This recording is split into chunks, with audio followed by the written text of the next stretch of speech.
নবাব সিরাজউদ্দৌলাকে হত্যার মাধ্যমে এবং তাকে ক্ষমতাচ্যুত করার মাধ্যমে বাংলার স্বাধীনতা অস্তমিত হয় এবং বাংলার ভাগ্যে আকাশে দুর্যোগের ঘনঘটা ওঠে। তখন বাংলার মায়েরা শত শত বছর ধরে কান্না করেছে মহান সৃষ্টিকর্তার কাছে সুসন্তানের জন্য, যে সন্তানেরা তাদেরকে স্বাধীনতা এনে দিতে পারে।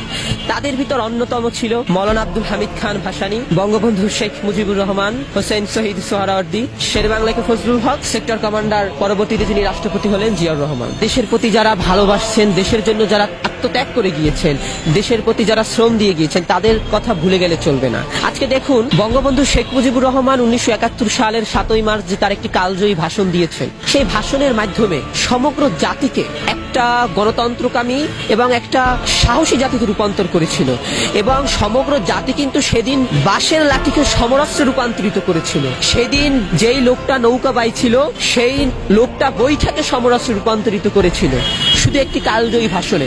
এবং বঙ্গবন্ধু শেখ মুজিবুর রহমান কিন্তু তার জীবনের যৌবন সবকিছু কারারই লৌহ কপাটে দান করে গিয়েছিল এই দেশের মানুষের জন্য।